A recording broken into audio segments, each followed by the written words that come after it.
estamos hablando de que usted se vuelva una persona que juzga los defectos de otras personas, sino que cuando hablamos del juicio estamos hablando de una facultad que se posee. El juicio es la facultad del entendimiento. Eso es el juicio, es la facultad del entendimiento por cuya virtud el ser humano puede distinguir entre el bien y el mal, entre lo verdadero.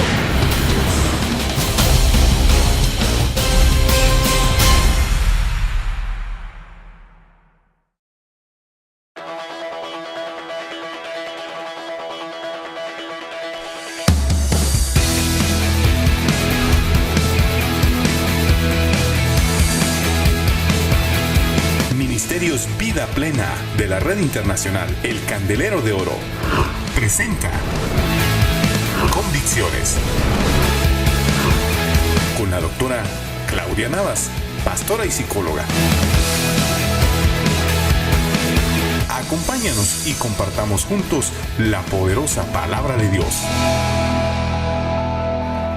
Muy bien, así todos juntos vamos a ir a la bendita palabra de Dios en esta oportunidad, amén.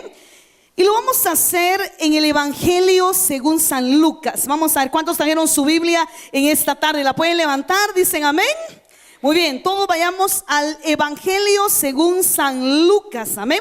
En su capítulo 15, versículo 11 en adelante. Todos juntos vamos a ir a la preciosa palabra de Dios, amén. Evangelio según San Lucas, en su capítulo número 15, versículo 11 al 17. Vamos a leer todos juntos la preciosa palabra de Dios. Dice así: también dijo, un hombre tenía 2 hijos. ¿Cuántos hijos tenía? 2 hijos. Dice, un hombre tenía 2 hijos, verso 12. El menor de ellos dijo a su padre: Padre, dame la parte de los bienes que me corresponde. Y les repartió los bienes. Lea su Biblia. Dice el verso 13: no muchos días después, juntándolo todo, el hijo menor se fue lejos, oiga, a una provincia apartada, y allí desperdició sus bienes viviendo perdidamente. Verso 14, oiga, y cuando todo lo hubo malgastado, vino una gran hambre en aquella provincia y comenzó a faltarle. El verso 15 dice: y fue y se arrimó a uno de los ciudadanos de aquella tierra, el cual le envió a su hacienda para que apacentase cerdos. Verso 16, y deseaba llenar su vientre de las algarrobas que comían los cerdos, pero nadie le daba. Verso 17 dice: y volviendo en sí dijo, ¿cuántos jornaleros en casa de mi padre tienen abundancia de pan? Y yo aquí perezco de hambre. Muy bien, vamos a dejar ahí la lectura de la preciosa palabra de Dios. Bendito sea nuestro Señor. En esta oportunidad voy a compartir la preciosa palabra de Dios. Y a esta serie que estoy compartiendo le he denominado el poder de la bendición. Diga conmigo, el poder de la bendición. Dígaselo a 2 o 3 personas ahí con una sonrisa. Dígale: el poder de la bendición. Pues dígaselo más animado. Dígale: el poder de la bendición. Así se llama la serie. Se llama el poder de la bendición. Y en esta oportunidad el mensaje lo he denominado permanencia en los caminos de Dios, en su parte número 2. Diga conmigo: permanencia en los caminos de Dios, en su parte número 2. Y ya compartí la parte número 1. Ahí está en CD o en DVD si tú la quieres adquirir. Diga conmigo: permanencia en los caminos de Dios, en su parte número 2. Voy a compartir en esta oportunidad cómo es que la palabra de Dios nos muestra lo que debemos de hacer para poder tener la dicha y la bendición de permanecer todos los días en los gloriosos caminos de nuestro Señor Jesucristo. Vamos a ver aquí cuántos ya le entregaron su corazón a Jesucristo. Pueden levantar su mano y decir: gloria a Dios. Vamos a ver más fuerte. ¿Cuántos aquí le han entregado su corazón a Cristo? Pueden levantar su mano y decir: gloria a Dios. Muy bien, qué bendición. Pues eso es maravilloso cuando ya le hemos entregado nuestro corazón a nuestro Señor Jesucristo.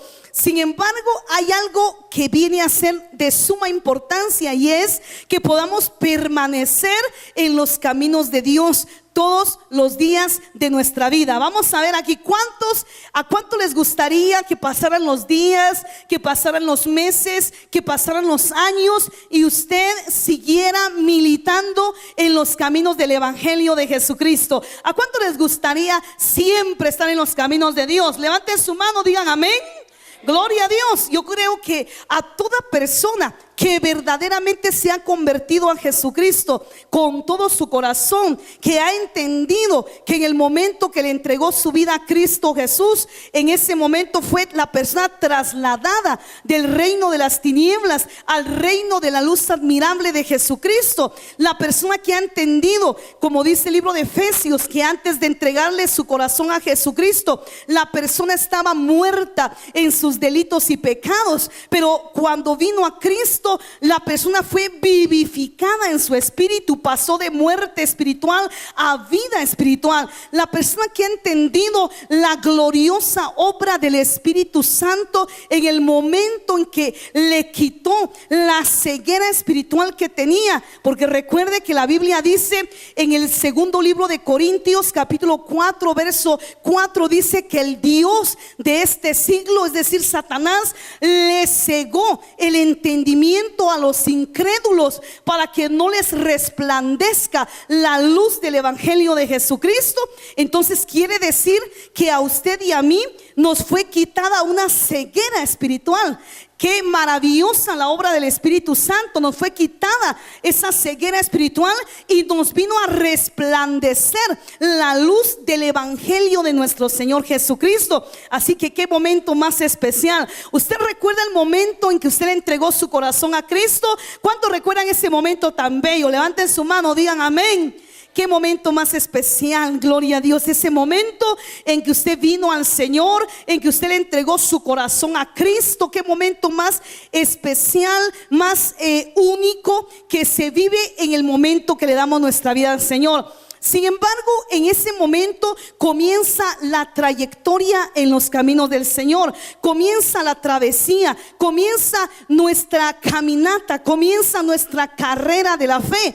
Y algo que es muy importante es nuestra permanencia en los caminos del Señor. En esta oportunidad le quiero definir lo que significa el término permanencia de acuerdo al diccionario de la Real Academia Española. Por lo menos tiene 5 connotaciones. En primer lugar, cuando la Biblia nos habla de permanencia, mire, es interesante notar la importancia que Dios le da a la permanencia en sus caminos. Entonces, por eso cuando Dios me dio el mensaje, yo fui a estudiar lo que significa el término permanencia, y por lo menos tiene 5 connotaciones. Número 1, permanencia significa duración firme. Diga conmigo, duración firme. Así que cuando el Señor dice que desea que estemos permanentes en sus caminos, lo que está diciendo es que tengamos una duración firme. Número 2 significa constancia. Diga conmigo, constancia. ¿Quién es la persona que permanece en los caminos de Dios? La persona que permanece en los caminos de Dios es la persona constante en la búsqueda del rostro de Dios, constante en la asistencia a la casa de Dios, constante en el servicio, constante en todo relacionado con el Señor. Número 3 significa perseverancia. Diga conmigo, perseverancia. Número 4 significa estabilidad.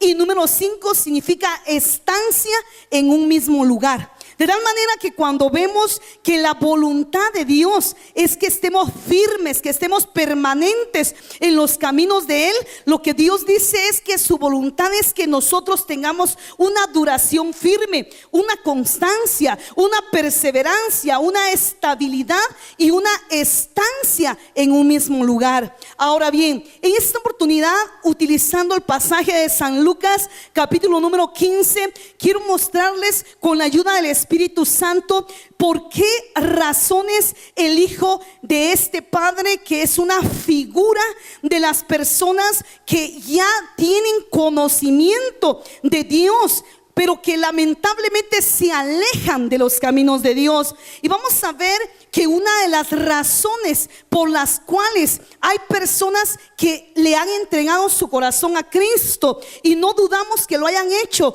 con todo su corazón, que hayan hecho de la conversión a Cristo Jesús un momento sublime, un momento importantísimo. Pero ¿qué es lo que hace que una persona esté ambivalente en las cosas de Dios? ¿Qué es lo que hace que una persona lamentablemente pueda fracasar en su relación con Dios? Recuerde que el término fracaso significa una ruina, una caída estrepitosa. De acuerdo a la terminología que se utiliza en marketing, se dice que fracaso es un resultado no deseado. Entonces, cuando nosotros vemos por qué es que hay personas que ya le habían entregado su corazón a Jesucristo, pero lamentablemente fracasan en su estadía en los caminos de Dios, fracasan en su relación con Dios, ¿cuál es la razón? En esta oportunidad vamos a ver que la razón se llama inmadurez. Diga conmigo, la inmadurez. Los problemas de inmadurez. Ahora, cuando vemos en la bendita palabra de Dios lo que Dios nos dice acerca de la importancia de ser personas maduras, de ser personas que no sigamos en estados de inmadurez espiritual o emocional, tendríamos que ir al libro de Hebreos. El libro de Hebreos en su capítulo número 5, versículo 12 al 14. Vamos a ver cuántos traen su Biblia. Dicen amén. Muy bien, vaya conmigo al libro de Hebreos en su capítulo número 5, versículo número 12. Vamos a leer desde el 12 en adelante. Miren lo que dice la palabra del Señor. Dice así: porque debiendo ser ya maestros, oiga, después de tanto tiempo, tenéis necesidad de que se os vuelva a enseñar cuáles son los primeros rudimentos de las palabras de Dios, y habéis llegado a ser tales que tenéis necesidad, miren lo que dice, de leche y no de alimento sólido. Verso 13: y todo aquel que participa de la leche, oiga lo que dice, es inexperto en la palabra de justicia, porque es niño. Miren lo que dice, verso 14: pero el alimento sólido es para los que han alcanzado madurez, para los que por el uso tienen los sentidos ejercitados en el discernimiento del bien y del mal. Diga conmigo, la inmadurez. Ahora, ¿por qué decimos que es inmadurez el podernos alejar de los caminos de Dios? Si usted nota en la parábola del hijo pródigo, dice la Biblia que había un padre de familia que tenía 2 hijos. Diga conmigo, tenía 2 hijos. Y dice que el menor le dijo: padre, dame los bienes que me corresponden. El menor, diga conmigo, el menor. Ahora, cuando nosotros vemos lo que significa el término menor, oiga, qué interesante, porque el término menor lo que significa es pequeño, pequeño en edad, pequeño en desarrollo y pequeño en intensidad. Eso es lo que significa menor. Significa pequeño en edad, pequeño en desarrollo y significa pequeño en intensidad. Ahora, en esta oportunidad vamos a ver cómo es que la inmadurez es la que puede hacer que una persona resulte alejándose de los caminos del Señor. Ahora, le quiero dar una definición de lo que es ser una persona inmadura. Usted que toma las anotaciones pertinentes, le voy a dar la definición de lo que significa ser una persona inmadura. Se dice que una persona inmadura tiene algunas características propias de la persona que no se ha esforzado para que su estado emocional y espiritual vaya de acuerdo o más adelantado que su edad cronológica. Se lo voy a repetir. ¿Quién es una persona inmadura? Es la persona cuyas características personales revelan que no se ha esforzado para que su estado espiritual y emocional vaya de acuerdo o más adelantado que su edad cronológica. Ahora, cuando hablamos de la edad cronológica, estamos hablando de la edad que tenemos en el momento que nacimos, desde el momento que nacimos biológicamente hablando, el momento de su nacimiento, hasta la edad que hoy día tiene. Entonces, la persona inmadura es aquella persona que no se ha esforzado. Diga conmigo, que no se ha esforzado para que su nivel de madurez espiritual y emocional vaya por lo menos de acuerdo con su edad cronológica. Es decir, que si la persona, por ejemplo, tiene 18 años de edad, de acuerdo a las leyes que rigen nuestro país, se dice que si tiene 18 años de edad es una persona adulta, es una persona mayor de edad. En Estados Unidos la mayoría de edad se cumple a los 21 años, pero en nuestro país es a los 18 años. Entonces, una persona de 18 años pues ya no es un nene, ya no es una nena, ¿sí? Sino que es una persona adulta, es una persona adulta, una persona que ya tiene que tener determinadas obligaciones en la vida. Ahora bien, cuando vemos en la palabra de Dios cuán importante es la madurez espiritual, entiéndase por la madurez espiritual el desarrollo, ¿sí? El desarrollo de las capacidades espirituales y emocionales que nos hacen ser personas sensatas, personas con un juicio correcto, personas prudentes, personas que puedan ser reflexivas y no impulsivas. Recuerde usted que la diferencia entre una persona reflexiva y una persona impulsiva radica en la capacidad de pensar antes de hablar y antes de actuar. La persona que es impulsiva es la persona que no piensa las consecuencias que podrían tener sus actos o sus palabras. Esa es la persona impulsiva, la que no piensa las consecuencias que podrían tener sus actos o sus palabras. La persona reflexiva, por el contrario, es la persona que antes de hablar, antes de actuar, analiza. Tiene una capacidad analítica, analiza las posibles consecuencias que van a tener sus palabras o sus actos. Ahora bien, en esta oportunidad quiero compartir con ustedes acerca de las evidencias de una persona inmadura. Vamos a ver por qué es que decimos que la inmadurez es la que puede hacer que una persona se aleje de Dios, porque eso nos lo revela Lucas capítulo 15. Dice el hijo menor, no dice el hijo mayor, dice el hijo menor. Esto nos habla de inmadurez. Así que cuando una persona se aleja de los caminos de Dios, tuvo que ser por niveles pronunciados de inmadurez. La persona no se esforzó por madurar espiritualmente, emocionalmente, y por eso ya no siguió en los caminos del Señor. Ahora vamos a ver algunas de las evidencias de la persona inmadura. Número 1, la persona inmadura tiene una pronunciada falta de juicio. Falta de juicio.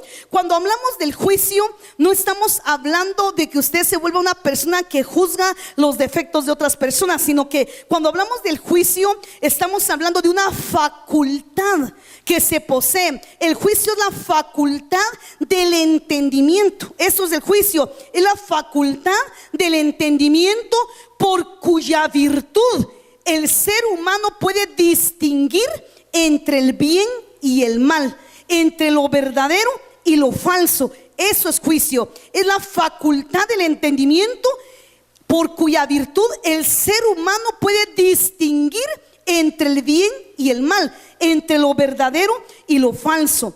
Ahora, cuando vamos una vez más a Hebreos 5:14, miren lo que dice la palabra del Señor ahí. Ahí nos habla de que la persona madura tiene una proporción de juicio bastante pronunciada. Miren lo que dice Hebreos 5:14, dice: pero el alimento sólido es para los que han alcanzado madurez, para los que por el uso tienen los sentidos ejercitados en el discernimiento del bien y del mal. Entonces, cuando una persona es madura, entonces no tiene riesgos de alejarse de los caminos de Dios.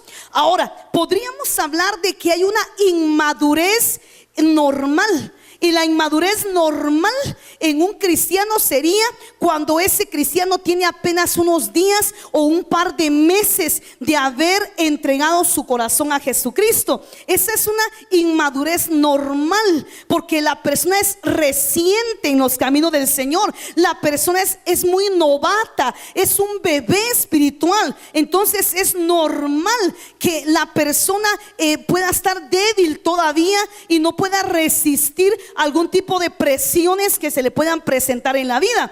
Pero la patología, cuando hablamos de una patología, estamos hablando de algo que no es normal, de una enfermedad. Lo que no es normal es cuando una persona no tiene días de haberse convertido al evangelio de Jesucristo, no tiene un par de meses de haberse convertido, sino que ya tiene tiempo la persona, y a pesar de eso la persona anda en una ambivalencia tal que tiempos busca a Dios, tiempos no busca a Dios. Entonces eso ya no es normal. Nunca fue la voluntad de Dios que su hijo o su hija estuviera en esa ambivalencia, tiempos buscando a Dios, otros tiempos sin buscar a Dios, tiempos fieles en la iglesia, otros tiempos sin estar fieles en la iglesia. Entonces, ¿quién es la persona inmadura? Es la persona que tiene demasiada falta de juicio. Recordemos que el juicio es una facultad del entendimiento que nos hace distinguir entre el bien y el mal, entre lo verdadero y lo falso.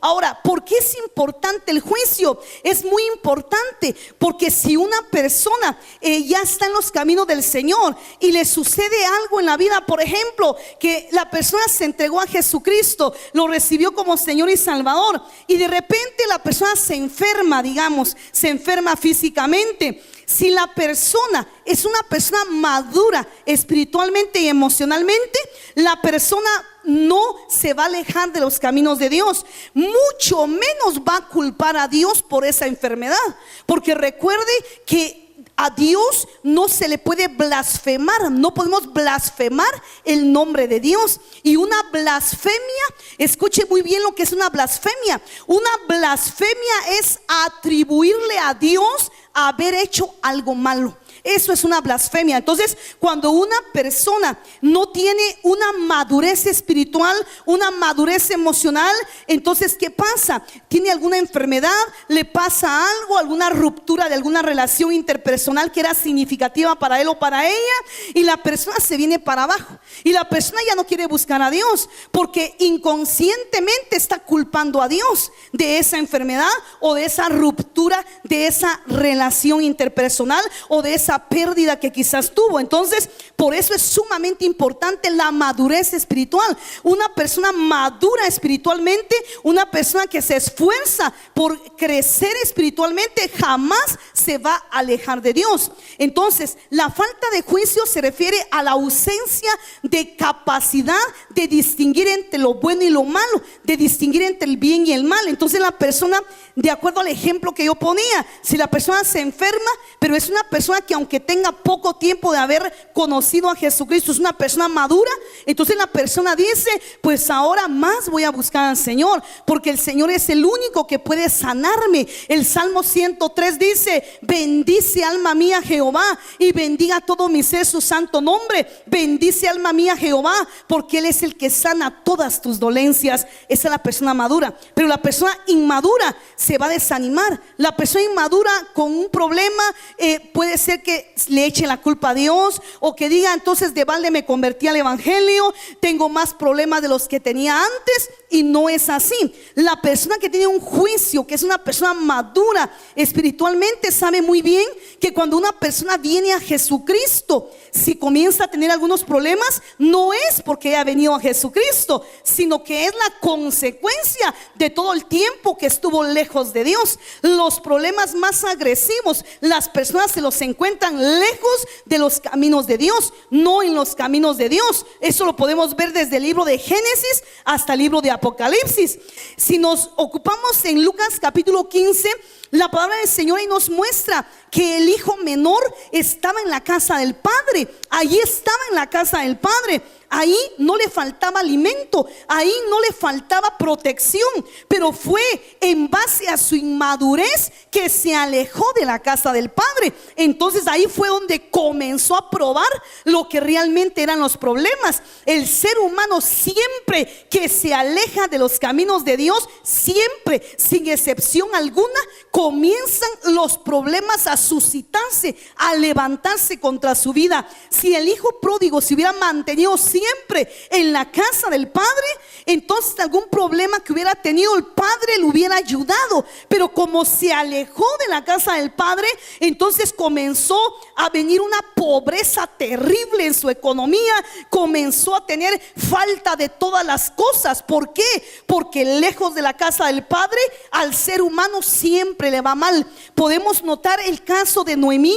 La Biblia nos habla de Noemí, que tenía a su esposo y 2 hijos. Uno de sus hijos se llamaba Malón y el otro se llamaba Kelión. Y dice que ellos habitaban en Belén. Belén significa casa de pan. Entonces dice la palabra del Señor que ellos ahí habitaban. Pero de repente vino una hambruna en ese lugar y tomaron la mala decisión de irse de la casa del pan, de irse de la casa del padre, y se fueron a habitar a los campos de Moab. Y dice que lo primero que fueron a hacer los hijos de ellos fue casarse con mujeres moabitas, con mujeres que no conocían al Dios todopoderoso al cual ellos adoraban. Las relaciones interpersonales comenzaron a ser dañinas porque quebrantaron el mandamiento del Señor que dice: no os unáis en yugo desigual con los incrédulos. Porque ¿qué comunión tiene la luz con las tinieblas? ¿Qué comunión tiene Cristo con Belial? ¿Qué comunión tiene la justicia con la injusticia?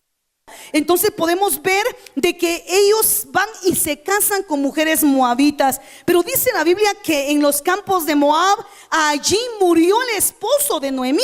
Ahí murieron sus 2 hijos. Es decir, que ella, fuera de la casa de pan, fuera de la casa del padre, lo que fue a tener fueron pérdidas. Nadie que se aleja de los caminos de Dios tiene ganancias. Siempre una persona que se aleja de los caminos de Dios, lo que comienza a tener son pérdidas. Pérdidas en su vida espiritual. Se seca espiritualmente la persona. Pérdidas en su vida emocional. Podemos ver que el hijo pródigo, dice la Biblia, de que tuvo la pérdida de todos sus bienes materiales. ¿Por qué? Porque cuando nosotros vemos en la Biblia, podemos notar que nuestro Dios es un caballero. Nuestro Dios es un caballero. Si la persona se acerca a Él, Dios se acerca a la persona. Pero si la persona es indiferente y no quiere buscar a Dios, también Dios respeta esa decisión. Cuando el hijo menor le dice al padre: Padre, dame los bienes que me corresponden, y dice que se fue de la casa del padre, el padre lo dejó,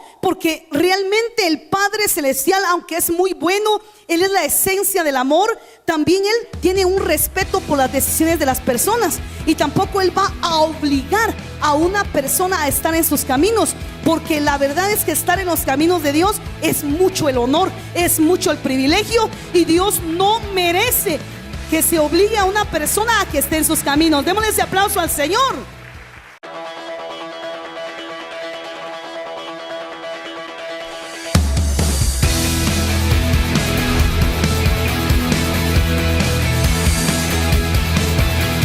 Ministerios Vida Plena de la Red Internacional El Candelero de Oro presentó Convicciones con la doctora Claudia Navas, pastora y psicóloga. Acompáñanos y compartamos juntos la poderosa palabra de Dios.